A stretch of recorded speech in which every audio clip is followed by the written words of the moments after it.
अस्सलामुअलैकुम। साक्षी खबर में आपका इस्तकबाल है। आज 6 ज़िलहज है। सुर्खियों से पहले सुनते हैं हदीस शरीफ। बिस्मिल्लाहिर्रहमानिर्रहीम। हज़रत उसैद बिन हज़ीर रज़ियल्लाहु ताला अन्हु से रिवायत है, रसूलुल्लाह सल्लल्लाहु अलैहि वसल्लम ने फरमाया, मस्जिद क़ुबा की नमाज का सवाब एक उम्रे के बराबर है। और अब सुर्खियाँ। नीट काउंसलिंग पर रोक लगाने से सुप्रीम कोर्ट का इनकार। कांग्रेस ने नीट स्कैम की जांच सीबीआई से कराने का किया मुतालबा। तेलंगाना के मरकजी वुज़रा ने दिल्ली में जिम्मेदारियां संभाल ली। किशन रेड्डी और बंडी संजय ने लिया ओहदे का जायजा। एपी को गरीबी से पाक रियासत में तब्दील करने का अज़्म। तिरुपति में वज़ीर आला नायडू का बयान। अनकरीब रियासत भर का दौरा करने का जगन ने किया ऐलान। केसों से खौफजदा न हो, केडर को मशवरा। एमएलसीज के साथ जगन का इजलास। और अब तफसील। नीट काउंसलिंग पर रोक लगाने से सुप्रीम कोर्ट ने इनकार कर दिया। एमबीबीएस और बीडीएस समेत दीगर तिब्बी कोर्सों में दाखिले के लिए मुनक़िदा नीट इम्तिहान को चैलेंज करते हुए दाखिल करदा 3 पिटीशनों पर अदालत उज़्मा ने समाअत की। नीट का पर्चा लीक होने और दीगर बदउनवानियों से मुताल्लिक़ फैज़ और कार्तिक नामी अफराद ने अलहदा दरख्वास्तें दाखिल की थी, जबकि नीट में चंद एक उम्मीदवारों को ग्रेस मार्क्स देने से मुताल्लिक़ फिजिक्स वाला तालीमी कंपनी के बानी आलोक पांडे ने भी सुप्रीम कोर्ट से रुजू किया है। मुबाहिस सुनने के बाद सुप्रीम कोर्ट ने 2 हफ्तों में रिपोर्ट पेश करने की एनटीए को हिदायत दी है। साथ में काउंसलिंग पर रोक लगाने से इनकार कर दिया।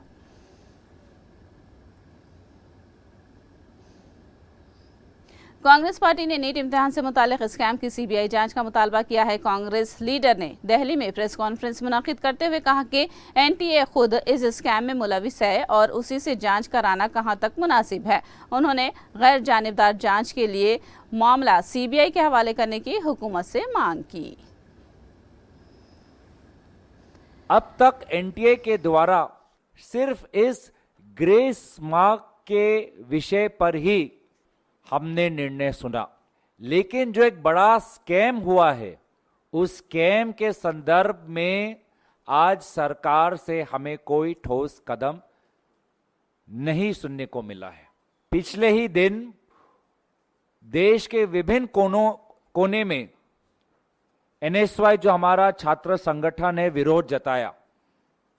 चाहे राजस्थान हो, हिमाचल प्रदेश हो, दिल्ली हो, असम हो, पूरे देश भर में हमारा छात्र संगठन एनएसवाई ने विरोध जताया और मकसद एक कि 24 लाख बच्चों ने जो नीट की जो परीक्षा दी है उनके भविष्य के साथ जो खिलवाड़ आज इस परीक्षा के द्वारा हुआ है उस पर एक जांच होनी चाहिए, सीबीआई की जांच होनी चाहिए।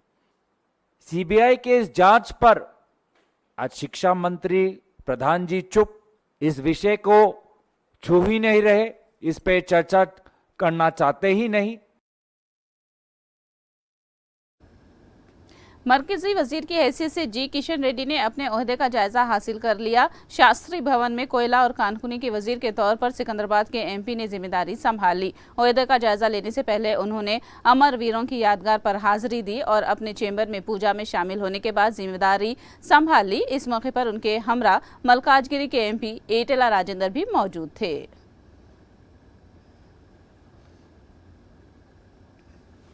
करीमनगर के एमपी बंडी संजय ने मरकजी ममलिकती वजीर दाखिला की हैसियत से दिल्ली में अपने ओहदे का जायजा हासिल कर लिया। दिल्ली के शास्त्री भवन में उन्होंने अपनी जिम्मेदारी संभाल ली। उन्होंने पूरी जिम्मेदारी के साथ अपनी खिदमत अंजाम देने का अज़्म जाहिर किया।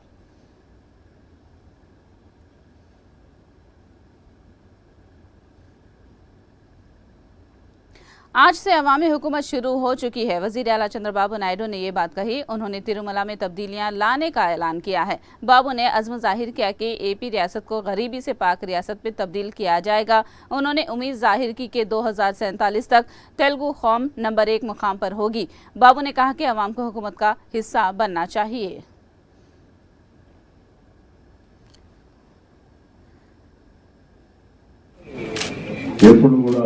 నాకు కులదైవం నేను ఏ సంకల్పం చేసినా ఒక్క నిమిషం వెంకటేశ్వర స్వామిని తలుచుకొని ఆ సంకల్పం ప్రకారం ముందుకు పోతాను. అదే మరి చిన్నప్పటి నుంచి మీరు చూస్తే ఇదే రోడ్లో మంగాపురం నుంచి చదువుకున్న రోజుల్లో కూడా దేవునికి ముక్కులు తీర్చుకోవడానికి నడిచి వచ్చేవాళ్ళం. అక్కడి నుంచి మళ్ళీ ఈ రోడ్లో తిరుపతి వరకు నడిచి ఆ తర్వాత బస్సులు వెళ్ళేవాళ్ళం. అదే నా జీవిత ప్రారంభం. वायएसआर कांग्रेस के एमएलसी से पार्टी सदर वाइस जगन मोहन रेड्डी ने मुलाकात की। इस मुलाकात में अनकरीब मुनाकिद किए जाने वाले कानून साज कौंसिल के इजलास में अपनाए जाने वाले मौक़िफ़ पर तबादिले ख्याल किया गया। कौंसिल में जिन मौज़ूआत पर मुबाहिस करना है इससे मुतालिक जगन ने एमएलसीज़ को हिदायत जारी की।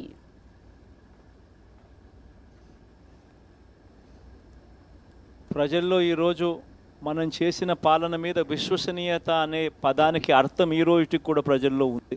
గడప గడపకు మనం చేసిన మంచి ఇంకా ప్రజల్లోకి బతికే ఉంది. మరి ఇవన్నీ ఉన్నప్పుడు మళ్ళీ మనం లేయడం కూడా తథ్యం. కాకపోతే కొంచెం టైం పడుతుంది. ఆ టైం ఇవ్వాలి. ఆ టైం ఇచ్చినప్పుడు, అది జరిగినప్పుడు, పాపాలు పండినప్పుడు ఖచ్చితంగా మళ్ళీ మనం పైకి లేస్తాం. రాజకీయం అంటే ఎల్లవేళలా అధికారమే కాదు. అధికారంలో లేనప్పుడు కష్టాలు ఖచ్చితంగా వస్తాయి. కానీ ఖచ్చితంగా కష్టాలు వచ్చినప్పుడు మనం ఖచ్చితంగా ఏ రకంగా రియాక్ట్ అవుతాం అన్నది మన చేతుల్లో ఉంది.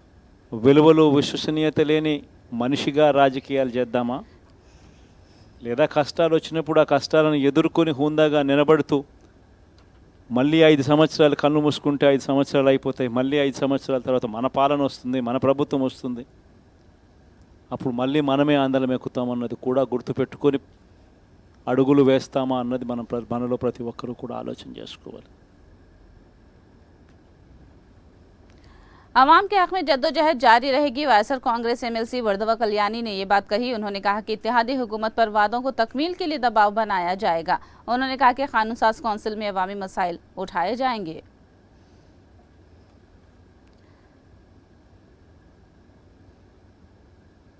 రానున్న రోజుల్లో ఇలాంటి కష్టకాలంలో పార్టీకి ముఖ్యంగా మా అధ్యక్షులైన జగన్మోహన్ రెడ్డి గారికి మేము సపోర్ట్గా ఉంటాం. 5 కోట్ల మంది ప్రజల తరపున పోరాటం చేయడానికి కూడా మేము సిద్ధంగా ఉన్నాము. ఈ టైంకి జగనన్న గనుక ముఖ్యమంత్రిగా కొనసాగుంటే ఒక అమ్మఒడి, అలాగే విద్యా దీవెన, వసతి దీవెన, అలాగే రైతు భరోసా ఇలాంటివన్నీ కూడా బటన్స్ నొక్కి ప్రజల అకౌంట్స్లోకి వెళ్ళేవి. కానీ అన్న కాకపోవడం వలన ఈరోజు అవేవి కూడా ప్రజలకు అందని పరిస్థితి. ఈరోజు మరి కూటమి కేంద్రంలో చక్రం తిప్పే పరిస్థితిలో ఉంది. మరి వాళ్ళు ఎంత తెప్పిస్తారో చూడడానికి ఈ రాష్ట్ర ప్రజలు ఎదురు చూస్తూ ఉన్నారు.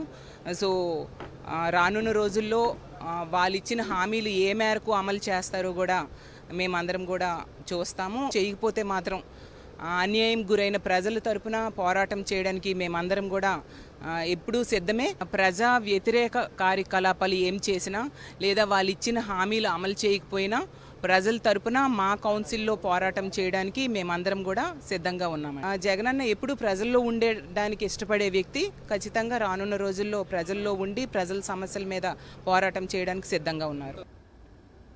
एपी में आज से स्कूलों की कुशादगी अमल में आई है। कल चंद्रबाबू की बतौर वजीर आला हलफ बर्दारी के तनाजुर में कल एक दिन गरमाई तातीलात में इजाफा कर दिया गया था, जिसके सबब आज से स्कूलों में तालीम का आगाज हो गया है। 20 जून के बाद ही तलबा को स्टूडेंट किट्स फराहम की जाने वाली हैं।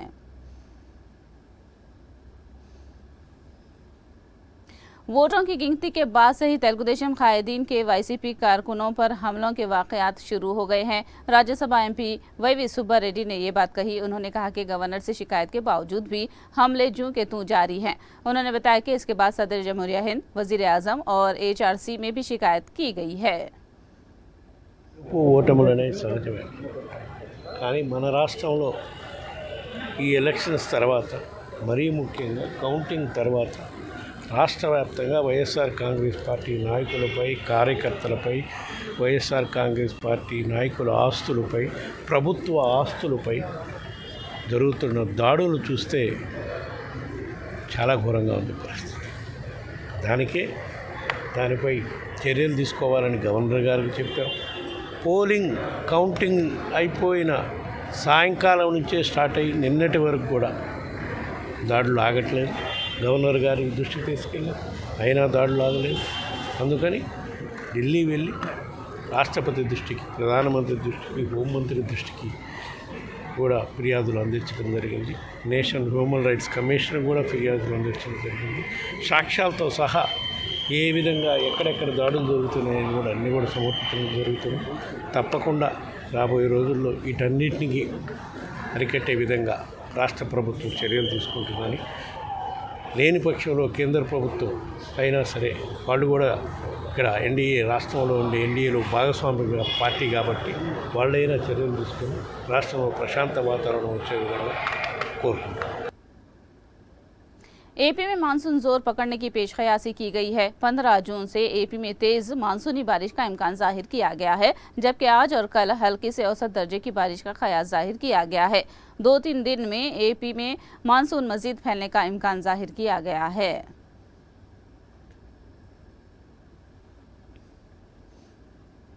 तेलंगाना के दोनों नौमुंतखबा एमएलसीज को कौंसिल के चेयरमैन गुत्ता सुखेंदर रेड्डी ने हलफ दिलाया। इस मौके पर बीआरएस अराकीन और तीर मार मल्लना के साथ कांग्रेस कायदीन मौजूद थे। जुबली हिल्स के सब्ज़ार में गुत्ता सुखेंदर रेड्डी नौमुंतखबा एमएलसीज के साथ तस्वीरकशी करवाई। याद रहे कि महबूब नगर मजालिस मुकामी के तहत बीआरएस उम्मीदवार नवीन रेड्डी ने जीत हासिल की, जबकि खम्मम, नलगुंडा और वरंगल ग्रेजुएट हल्के से कांग्रेस के उम्मीदवार तीन मार मल्लना ने कामयाबी दर्ज की है।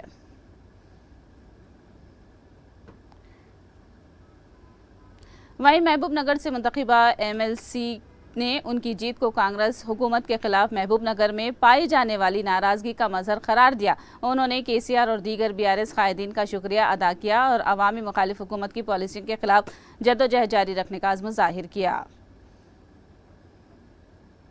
కేసీఆర్ గారికి, కేటీఆర్ గారికి, హరీష్ రావు గారికి, మా ఉమ్మడి జిల్లాల ఎమ్మెల్యేలు, ఎక్స్ ఎమ్మెల్యేలు, ఎమ్మెల్సీలు, ఎక్స్ ఎమ్మెల్సీలు, ఎంపీలు, అలాగే నా విజయానికి తోడ్పాటును అందించిన ఎంపీటీసీలకు, జెడ్పీటీసీలకు, కౌన్సిలర్స్కి అందరికీ నా యొక్క పాదాభివందనాలండి.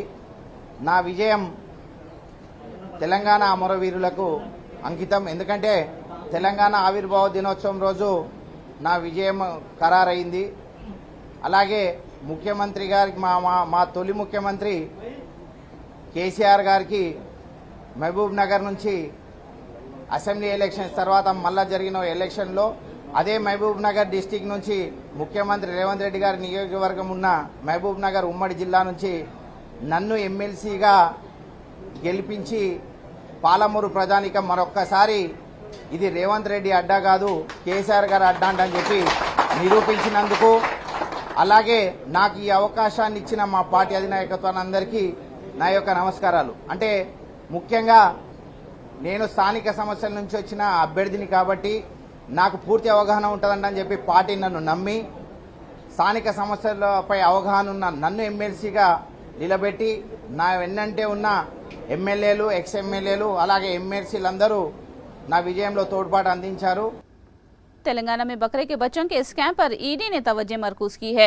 मनी लॉन्ड्रिंग के जाविये से ईडी ओहदेदार जांच कर रहे हैं। बकरों से मुतालिक स्कीम की मुकम्मल तफसीलात फराहम करने के लिए रियासती बकरे अफजाइश के एमडी को ईडी ने मकतूब रवाना किया है। याद रहे कि 700 करोड़ रुपये के बकरों के इस स्कैम की जांच अब तक एसीबी कर रही थी। बाद सियासी शख्सियतों का रोल होने के शुबे में पीएमएलए एक्ट के तहत जांच शुरू की गई है। ईडी की जानिब से बकरे फरोख्त करने वाले किसान और इस्तिफादा कुनिंदगान का डेटा हासिल किया जा रहा है। इस केस में गिरफ्तार शुदा मुलजिमीन से ईडी पूछताछ करने वाली है।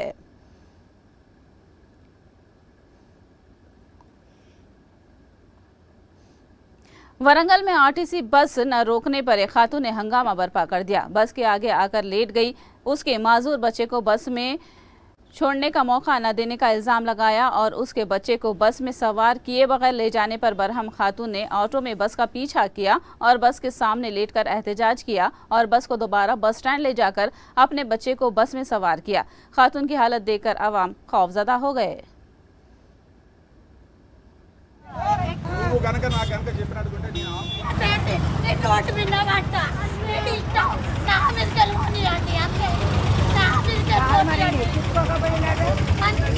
ఆలోచించండి. నా బాధతో ఒక వికలాంగు ఉన్నది, నా కొడుకు వికలాంగు, 18 సంవత్సరాలు, ఇద్దరం కట్టుకుంటేనే వస్తాడు.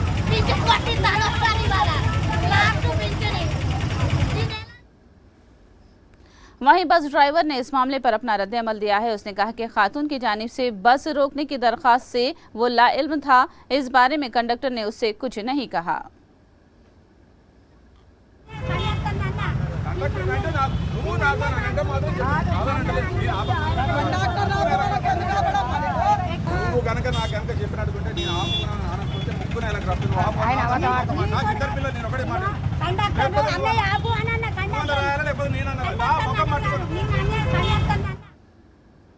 बेंगलुरु की रेप पार्टी केस में गिरफ्तार फिल्मी अदाकारा हेमा को मुकामी कोर्ट ने जमानत मंजूर कर दी है। हेमा के वकील ने कहा कि हेमा के कब्जे से ड्रग्स बरामद नहीं की गई और 10 दिन गुजर जाने के बाद उनके मेडिकल टेस्ट करवाए गए। साथ में कोर्ट को बताया कि हेमा ने ड्रग्स इस्तेमाल किया है, उसके शवाहिद पुलिस पेश नहीं कर पाई है। हेमा की पार्टी में शिरकत के शवाहिद बेंगलुरु सीसीबी के वकील ने कोर्ट में पेश किए हैं। दोनों फरीकीन के मुबाहिस को सुनने के बाद कोर्ट ने हेमा को जमानत दी।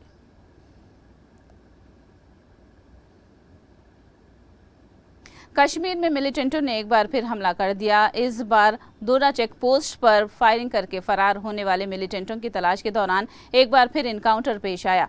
मिलिटेंटों के हमले में एक नौजवान जख्मी हो गया। 3 दिन में मिलिटेंटों के 4 हमलों के बाद सिक्योरिटी बढ़ा दी गई है और हमलावरों की सरगर्मी से तलाश की जा रही है। चंद इलाकों में फौज ने पुलिस के साथ मुश्तरका चेक पोस्ट भी कायम किया है।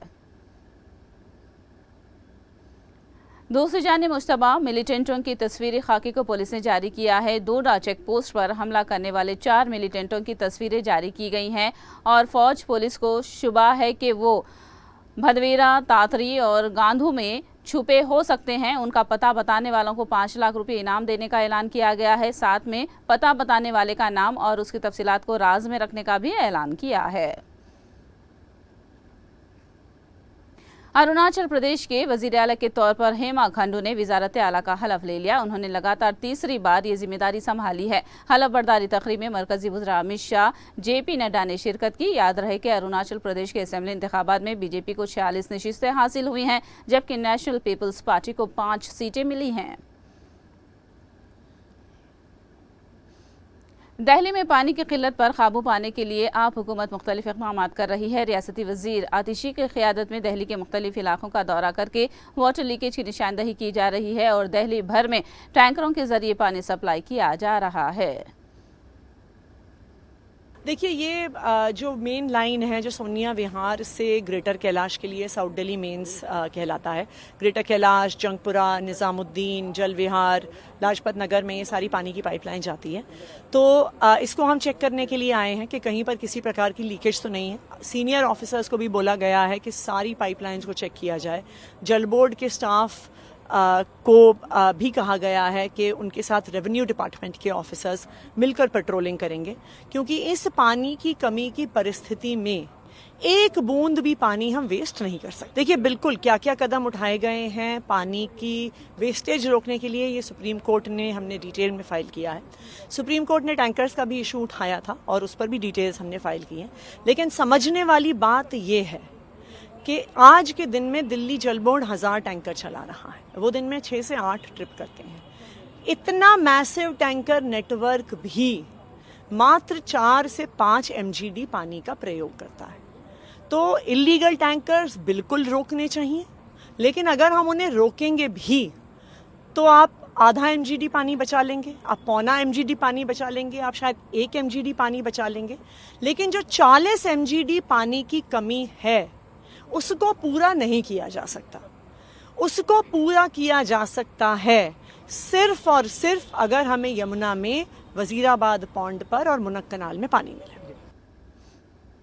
यूपी रियासत के कांग्रेस के सदर अजय राय ने कहा कि इंडिया इत्तेहाद ने यूपी में बीजेपी और एनडीए को बुरी तरह शिकस्त दी है। कांग्रेस के महज 6 सीटें जीतने के तबसरे पर उन्होंने कहा कि कांग्रेस का वोट फीसद बढ़ा है और कांग्रेस ने अच्छा मुजाहिरा किया है। अजय राय ने कहा कि खुद वजीर आजम को वाराणसी से जीतने के लिए काफी जद्दोजहद करनी पड़ी।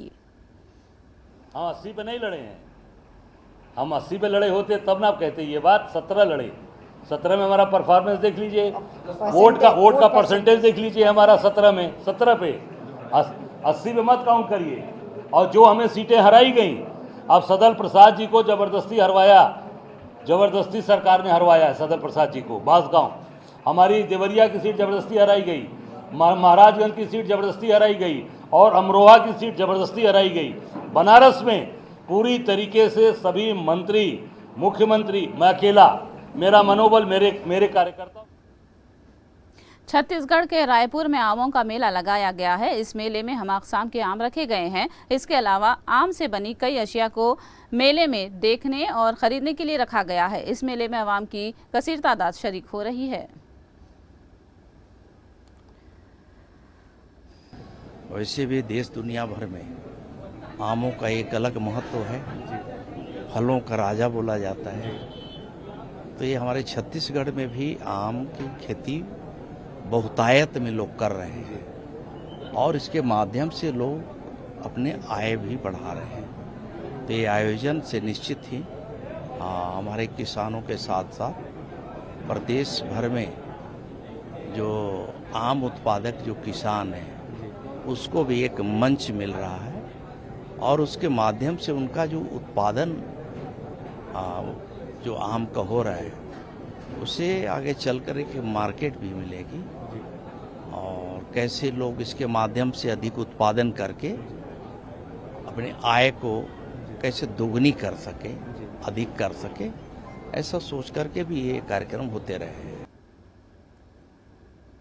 कुवैत आगजनी हादसे में मरने वाले हिंदुस्तानियों की तादाद में इजाफा होकर 43 हो गई है। केरला से ताल्लुक रखने वाले लोकोस और सज्जन जॉर्ज भी जिंदगी की जंग हार गए। लोकोस 18 साल से एनबीटीसी कंपनी में सुपरवाइजर की हैसियत से खिदमत अंजाम दे रहे थे। वहीं एमटेक मुकम्मल करने वाले सज्जन जॉर्ज 1 महीना पहले ही कुवैत गए थे। जूनियर इंजीनियर के ओहदे पर मुलाजिमत पर फायज हुए सज्जन जॉर्ज इस आग हादसे का शिकार हो गए। इन दोनों की मौत से केरला भर में गम की लहर दौड़ गई है।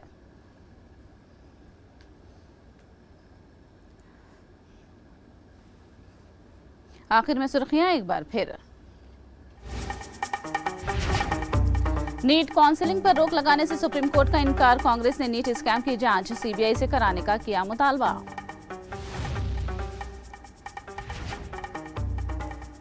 तेलंगाना के मरकजी वुज़रा ने दिल्ली में जिम्मेदारियां संभाल ली। किशन रेड्डी और बंडी संजय ने लिया ओहदे का जायजा। एपी को करीबी से पाक रियासत में तब्दील करने का आज़म। तिरुपति में वजीर आला नायडू का बयान। अनकरीब रियासत भर का दौरा करने का जगन ने किया ऐलान। केसों से खौफजदा न हो, केडर को मशवरा। एमएलसीज के साथ जगन का इजलास। साक्षी खबर में फिलहाल इतना ही। साक्षी टीवी पर खबरों का सिलसिला जारी रहेगा।